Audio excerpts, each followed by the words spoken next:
Hello and welcome to the Relax, It's Retirement podcast with your host, Josh Leonard, where we talk about transitioning into retirement with intent. I'm Wendy McConnell. Well, hey there, Josh. How are you? Wonderful, Wendy. How are you? I'm good. Did you notice that I transitioned from the winter work shirt to the summer, spring work shirt? I like it.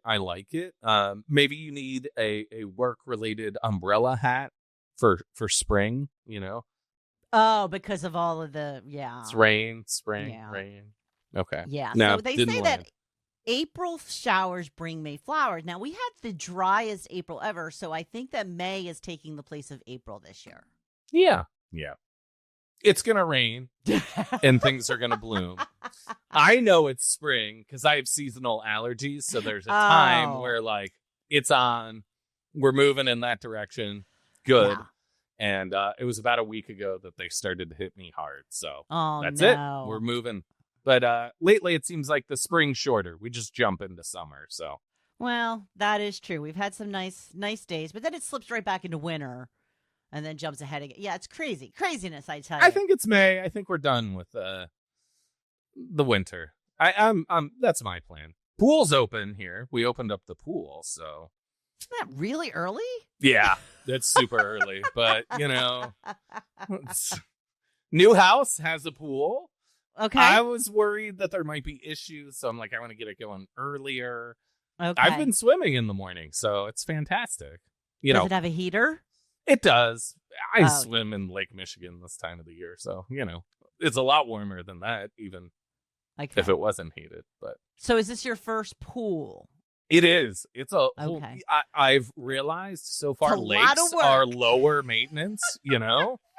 Pools are a lot of work. Oh my gosh. It's way too much work. And I go to the pool store and I'm like, hey, you know, they'll like test the water, help you out a little bit. And they're like, well, you got to use the flux capacitor and reduce and I'm like, you got to put the thing in with the drip and then you got to shake it up. And well, the first time I went, Wendy, when we bought the house, it was the dead of winter. The funny thing about the dead of winter in pools in Pittsburgh is you don't know what it is, right? You're not going to open it. Right. It's a saltwater pool. I didn't even realize it was a saltwater pool. Well, those are a lot less maintenance, actually. That's what I hear, but I went to the store for the first time, and they said, you need 600 pounds of salt. And I'm like, is that a normal occurrence? Like, is that for the whole summer? Yeah. We'll see. I don't know. Because I think you're supposed to put it in like weekly or bi-weekly. Yeah, they do say that you have to add some over time, but it was like way out. So the 600 pounds was like to get it back to where it's supposed to be as part of the opening thing. But yeah, I'm learning a lot. I've had fish tanks in the past. I kind of feel like it's the same thing, except I'm the fish now. You know, you got to make sure the pH, the alkalinity is in balance. Yes. Do you have one of those vacuums that does it itself? I do. I'm not confident that it does all that well, though. So I'm learning. It's a new thing. See, I grew up with a pool, and we had to vacuum it by hand, and it is the longest, most tedious process you will ever see because you had to go so slow because if you move too fast, the dirt would just spread. So you had to go really slow up and down the sides and over the bottom and never again. So you don't currently, you just moved close to the natural water. That's was right. Your takeaway from a pool. Okay. Yeah. I see. I'm going in the opposite direction, but I fully understand your perspective and respect it. But the rivers in Pittsburgh are not quite as scenic as Lake Michigan. So okay. Well, and the boys will love it. Yeah, I've already started referring to the pool as that hole in my backyard that I throw money into. So that in a boat. That's what they say. That's it. Yeah. I was kind of belly aching to my dad, and he's like, "Yeah, well, you know what a boat is? It's the same thing, right?" It's like, okay. But the kids will love it, and they are super excited for it. So that will make it worthwhile. All worth it. Exactly. That's it. Let's pivot here. So pools are a waste of money, right? Moving on. Today, I wanted to talk about retiring this year. So far 2025 has been a little rocky start in the market. So many times we hear from folks like, hey, it's a bad year in the market. Maybe I should wait to retire. So let's talk about that, right? It's a lots of uncertainty this year. Some of the good news is, though, inflation's been slowing down. So maybe we still can retire, right? Hopefully. Yep. So, I think the first one is market volatility. Market volatility happens, right? We had 2022, interest rates shot up, the stock and bond market went down at the same time. And that was a reaction to try to dampen inflation, right? We've done that. Now we have, trade wars, tariffs, this uncertain political environment that we're in currently. Right. There's always going to be a new factor, Wendy, right? We've gone through COVID, interest rate hikes, mortgage crisis, .com, tariffs again. We see these things. It is a cycle, right? To us, your retirement readiness should be prepared for that to happen. So for us, we call it our true intent planning system. So building out the framework ahead of time so that as you get close to retirement, the short-term factors don't matter as much, right? Certainly if we're looking at purchasing goods imported from China, like this wonderful $1 million dad mug that I have. So if you're audio only, that's a really bad visual. I'm pretty sure this was imported from China and sold through the kids' school to gift to, family around the holidays. This mug might be 25, 50, 150% more expensive at the end of the year. But we could look at alternative gifts, right? Yeah. So I think the thing to keep in mind, right? This is what we're talking about. We should have the next 5 years in safe. I like it. You're a student. Buckets. I like it. Exactly. Our 3-bucket approach. That's right. We remove that short-term uncertainty with proper planning. To us, that's the 3-bucket approach, right?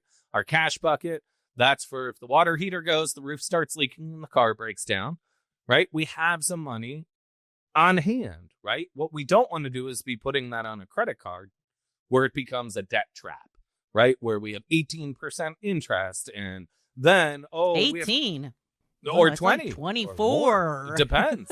I was just, we had some folks come in that had some unfortunate situations that they accumulated a bunch of credit card debt recently. And we talked through rearranging here. They're kind of going to be forced into an earlier retirement. So priority one is balance out the tax impact of taking enough money out to pay down that credit card debt. In their case, it was averaging around 18%. So our net cost, even after tax, was less to just rip the Band-Aid off and pay that off. Gotcha. Ultimately, we want to avoid getting into that situation, right? So keeping that 3 to 6 months worth of expenses aside in that cash bucket. We know we're not going to earn a ton on it. We still have decent short-term savings yields. But what that does is it gives us peace of mind, right? We're not afraid if there's an issue in the home or with automobiles or something just comes up, right? Maybe it's fun too. Maybe it's a fun opportunity. We had a client reach out to us today. Hey, I decided I'm going to Alaska. I'm going to withdraw some money. Awesome. Great scenario, right? After that, we need that income bucket. If we're covering the next 6 to 10 years worth of income with an income bucket, even in retirement, the short-term volatility in the market doesn't matter enough. Now, we need to build that income bucket properly so we're not using high-risk assets, right? We're using more stable, conservative things, annuities, CDs, maybe some ultra-short government debt, stuff that doesn't fluctuate much in price or maybe not at all. What that does is it gives us the ability to keep that 6 to 10 year time horizon for the next bucket of money, which is our growth, right? We don't want to be too conservative. The traditional thought of you have to be more conservative as you approach retirement is certainly true, but you're not going to use all the money the day you retire, right? If we have a 30 plus year retirement, we still need to grow to keep up with long-term inflation. to help, with our future needs as we spend through that income bucket or our cash bucket. So each dollar has its job here. We are delineating that these dollars go to certain places. This helps us be intentional, right? Not reactional. Right. When the market crashes and we say, oh, no, I don't want to do this anymore. I'm going to take all my money out and shove it under the mattress. Well, then we just sold at a loss. That's not what we want to do as investors, right? We want to slowly take the money out, ideally whenever it's up, right? So we're able to follow that strategy over a long period of time, not reactionary moves, based on whatever the latest catastrophe in the news is. Yeah. Make those dollars work for you, though, right?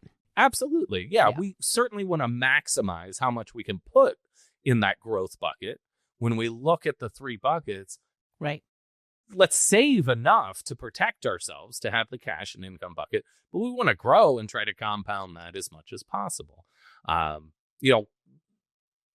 We can see if that's enough money based on a retirement analysis. So if you're thinking of retiring this year and you haven't done a retirement plan, let's do that, right? Sometimes we just jump into things quickly, or we'll say, hey, you know what? I've always assumed that I'm going to retire at 65 or 67 or age 70. And well, that's this year. Proper planning will help us here. So we want to have that analysis done. If you are in the situation where you have to drastically reduce expenses, or the short-term market volatility because you were too aggressively invested is hitting you really hard, maybe we need to restructure and be patient for a year. So having that plan can help drive those decisions. The balances are one thing, right? Sometimes people are focused on a number. The classic example was always $1 million, right? If you have $1 million, you can retire. And the idea there was that, for the average American, you could take enough money from Social Security, and then using the 4% rule, we could take about $40,000 out a year, adjust it up for inflation over time, and hopefully not run out of money. Those numbers change, right? And for some folks, it becomes a lot more complex than that. So build that in and go through the what if scenarios. Maybe you're concerned about long-term care. That's a common concern that we hear from folks. What if me or my spouse need to go into a facility and we're spending an additional, $10,000 a month? That, for most people, an additional $10,000 will derail the plan. So yes, we need to be careful there. Yeah, absolutely. 10,000 for most people, that's not a rounding error. Yeah. So tell us, what do we need to do, Josh? So plug that in, get a plan together where we can run through the impact of those scenarios. And then what adjustments would we have to make, right? If we are maybe entering a sustained bear market, okay, if we've been too aggressive, what steps can we make to make retirement more achievable, right? So rebuild the portfolio, not to be reactionary and shove everything under the mattress, but adjust so that we can recover in due time and hopefully retire here in the next group of years. As a financial advisor, that's part of our job, is to diagnose, right? For one couple, the concerns might be a little bit different than another. Maybe one of your goals is to pay for your grandkids' colleges, right? 529 plan. Little plug there, right, Wendy? If that's a goal and those kids are still young, great. Okay. Maybe with the market down, maybe it's a time to reallocate some of those funds, right? Maybe you had some stocks that were highly appreciated. Let's go ahead and sell some of those while they're a little bit lower and move those over into 529 plans, right? So sometimes there is advantages with market volatility that we can work to rearrange. That makes me think of optimizing for taxes, right? So many folks underutilize the tax code in preparing for retirement, right? A down year to me is an opportunity for a Roth conversion. Right. For most folks, most of your retirement wealth is held in the 401k or IRA, and those funds are fully taxable. So if we need to pull that money out and we need more flexibility in retirement, we might be running out. We might not have enough to stay within the tax bracket that's desired. If we think of the current tax system, 12%, and then we jump all the way up to 22. If you're able to stay in that 12% tax bracket, that's fantastic. But if it's the end of the year and we've depleted our cash bucket, we need more money, and the only place we can pull it from is the IRA, we might not have a choice, right? Right. So while the market's down, maybe we could take a stock that was worth $100 at the end of last year. Maybe it's down to $80 this year so far. We could move that from our IRA to our Roth IRA. We'd pay taxes on the $80 as we do that Roth conversion. But once the stocks rebound, we would have saved 20% on taxes there, right? 20%. Or we'd be taxed on $80 rather than the full value of the stock of $100. I like that. I don't think I've ever heard anybody talk about that before, Josh. Wow, you're smart. If you get lemons, what do we do, Wendy? We make lemonade. No, we go back to the store and return it for something more fun. No, but, there's opportunity. Even in challenging times, there's always opportunity there. We've talked about QCTs in the past, too. So building that into your retirement plan, sometimes these small tweaks, when we optimize a plan, we can get a lot more than we thought, right? If we were just using something basic like the 4% rule to plan for our retirement, by digging deeper into a plan and say, hey, if we are more strategic with our charitable giving or more strategic with our Roth IRA conversions, if we layer that into the income plan to say, hey, spend this kind of asset down versus all from this source, we might be able to get a lot more out. To me, optimizing taxes is probably one of the most exciting things to do because you don't have to take any more risk there, right? Yeah. If we're looking to drive more return in the market, that's typically a higher allocation to stocks, right? We are hoping for something stronger, which is good, right? Over the long term, the markets perform fantastic, but there's risk there. So if we can be proactive with our taxes, look in the future, that's a big piece. One of our 5 pillars in our planning process. So certainly look at that. We'll take all the negative and potentially scary stuff out of the picture now and talk about the fun stuff, right? What's your bucket list? Have you thought through what you're going to do once you retire? An exercise I just went through a client who's debating if they're going to retire this year because, work's not that bad. They pay me pretty decent. I don't hate it. I don't really like it, but I'm not sure if I'm ready to retire. I said, okay, what would you do if you had more time? This client in particular had referenced, if I had more time, I'd go to more dance classes and I'd do this, I'd do that, right? And I'm like, okay, how much time do you spend at work a week? And in her case, it was 36 hours. And I said, okay, if you had unlimited time, what are all the things you would do? And we wrote out all those things. So maybe volunteering, spending more time with family members, re-engaging in hobbies that you did in the past, maybe social groups. We listed all that out and it came out to 36 and a half hours. If there's a sign, right? Our job is many times financially based, right? Can I financially afford to retire? But sometimes it's a mental state too, right? We're switching gears. Now we're spending what we've been working for our whole life. We're not saving money anymore. And sometimes that's a really hard transition for folks. We also drive a lot of purpose from our job. So having clarity on where that purpose is coming from in the future is critically important too. So, women tend to be a little bit better. Men tend to watch too much news and get depressed. So, these are but exercises. They golf too, right? They golf. Yeah. But I don't know. It's supposed to rain all week. You can't golf if it's going to rain. Indoor golf, Top Golf. There you go. Yeah, there is all sorts of places popping up there. Yes. But to us, that is having that clarity of purpose.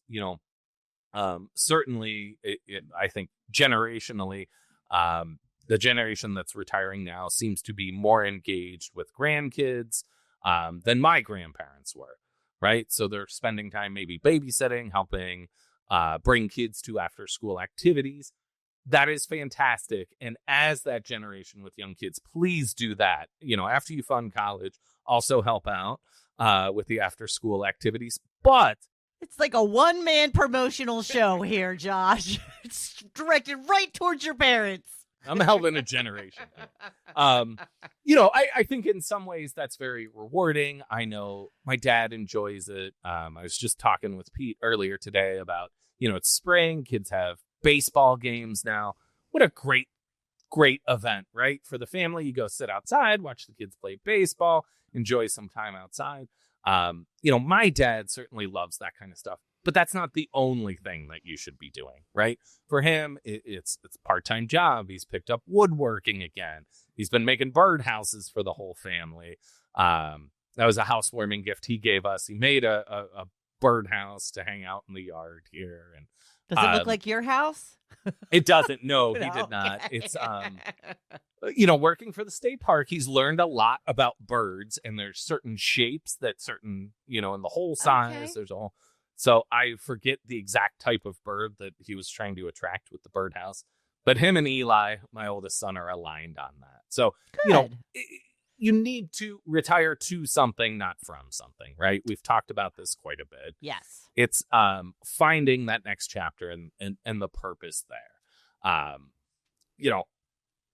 Let's root back to the primary question, Wendy. Can you retire this year, right? And to me, it's, do you have the proper structure, right? Do you have a plan in place to do so? That plan, if it's a good plan, already factored in that the market's going to go down at some point, right? Mm-hmm. I think that has been one of my favorite parts of reviews so far with folks that are looking to retire here in the near future. Is like, you're still 100% on track, right? We planned for this, right? We didn't know this was going to be, trade wars, tariffs, whatever it is, but we planned for some sort of market downturn. Do we know the limits of that, though? Again, in proper planning, we should know what a stress test is going to look like on the portfolio, right? Is it going to withdraw to a point that we need to withdraw too much and it takes too long to recover through a normal market cycle?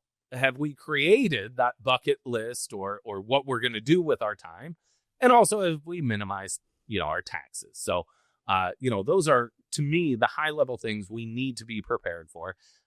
Again, with proper planning, the market volatility this year is not a primary factor, right? That's secondary. It's unfortunate, but as long as we planned, we'll be okay. We should still retire. In fact, sometimes it's better. You can get cheaper vacations when the market's down. So that's true. And you can turn, your lemons into hard lemonade when you're retired. That's right. Yeah. Return them to the store and say, I need hard lemonade because now I'm retired.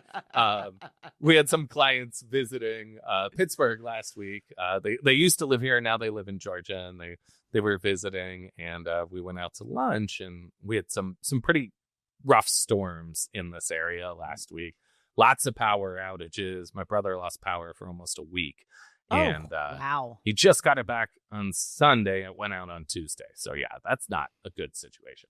But we went out to lunch, and it was sort of a weird day. Our team was working from our house because the office didn't have power, and Pete and Eric didn't have power. So we were working out of the house here, and we went to lunch, and the clients were like, well, can we get something to drink?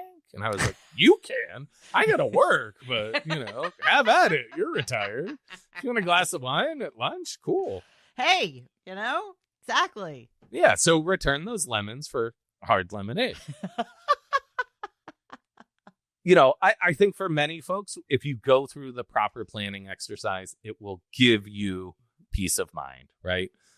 We say retire with intent. A lot of that is just thinking through what you need to retire, putting that plan in place, and that'll give you peace of mind, right? That'll give you the clarity. We're not guessing or, just retiring and then we'll see what happens, right? That's not really a good plan either. No. This is a major life step. Let's plan ahead, right?